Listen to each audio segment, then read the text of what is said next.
Hello, everyone, and welcome to a Philly Fanatics podcast. I'm Shay Roddy, and today we have a very, very special guest from you, and let's get right to it.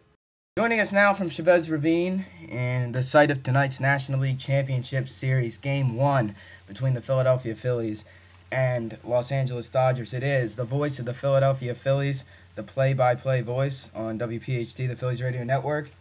Scott Franzke joins us, and Scott, let's get right to it. This morning, officially, it came out, the National League Championship Series roster was announced, and Brett Myers is off, Kyle Kendrick is off, and Chan Ho Park and Eric Bruntlett are on. What do you think, especially a guy like Park, brings to the table? Have you seen him throw? Does he look healthy? And Shay, I haven't seen him throw.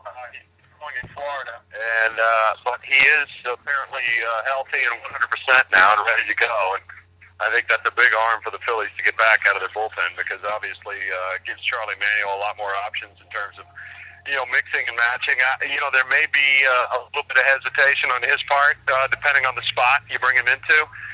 But I think one thing's for sure, he was throwing the ball so well before he got injured that it's a big arm to have back, and a big strikeout potential and things like that. And a guy who certainly has pitched well over the course of his career here in Los Angeles at Dodger Stadium.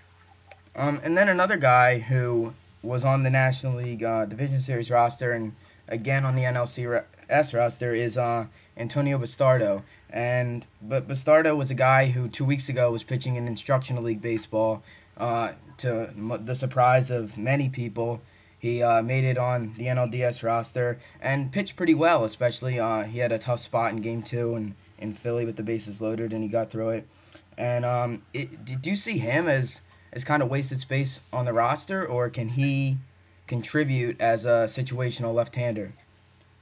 Yeah, no, I think definitely he can contribute. I mean, whether he gets another spot as big as the one he had against Giambi remains to be seen, obviously. But, I just don't think you want to have a guy like Andre Ethier face a right-handed pitcher in a big spot.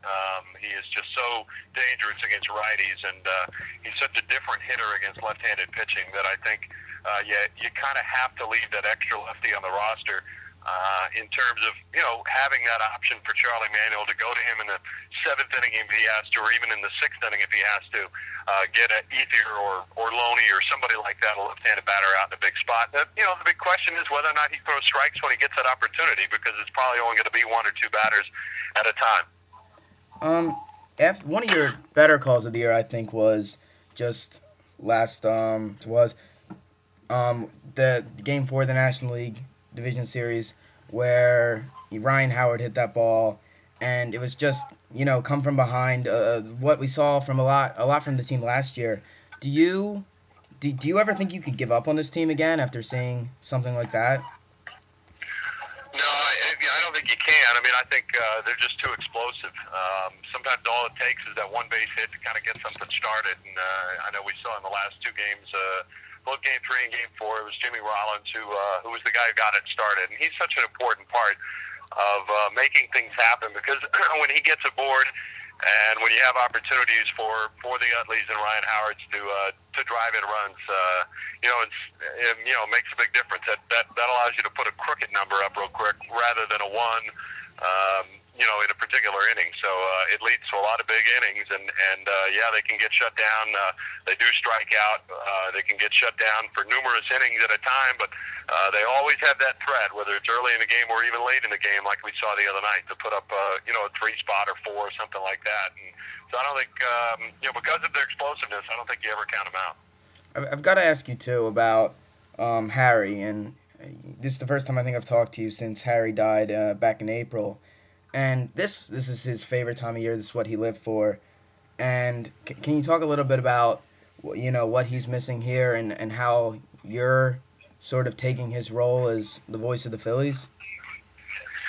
Well, I'll always look at Harry as the voice of the Phillies. And I think most of our fans will too, and that's the way it should be. We certainly miss him. As you said, this was his favorite time of year. And as a broadcaster, just like if you're a player or a coach or manager or anybody involved in baseball, this is the time of year you live for, and that's to to do your work in October means the most. Harry just loved it, and there was no better announcer when the moment was big than Harry Callis. I mean, he was just one of a kind, and it's something we think about every day. I have a small lapel pin that's got the HK, just like the players do, and I try to take it with me everywhere we go, and wear it all the time. It's he's a guy that was very close to my heart personally, and a guy we miss tremendously every day, both personally and professionally. We're talking to Scott Franzke, the Phillies radio voice, play-by-play voice, and finally, Scott, let's get a prediction from you. What do you take in this series? Well, I think the big key is the starting pitching. I think the Phillies have an edge in starting pitching if Cole Hamels is the guy that we've seen so many times at Dodger Stadium and throughout last October, and a couple of appearances against the Dodgers in the NLCS last year. If he's that same guy, if he's back to being that guy, that makes such a difference when you have him and Cliff Lee ability to the ability to throw those two legitimate number ones at an opposing club. And for the Phillies, I think it's important to try to get leads early and see what they can do to hold them, because these Dodgers, they have a very good back end of the bullpen. They can shut teams down from the sixth inning on with that bullpen. Guys, obviously everybody knows about Broxton, and George Sherrill's been a huge addition for them.